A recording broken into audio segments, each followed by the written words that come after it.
Hi! In this video, I'm going to show you how to resolve the 3 most common issues in the Extract AI app. The first one involves permissions.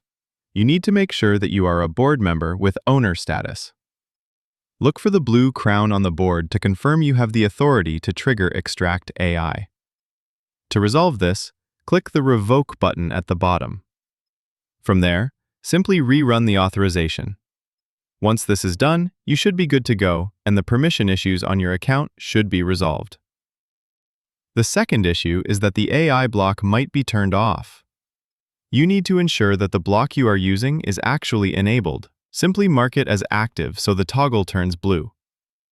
This confirms that it is working and running on your board. The third issue is the most overlooked cause of malfunctions: hitting your account action limits. Basically, if you are in a trial period, you may have already used your 1,000 actions. To continue, you will need to subscribe to use more actions. Alternatively, if you are still within your trial period, you can contact our support team, and we will be happy to extend it for you. Thank you for watching, and get in touch with us if you need help setting it up.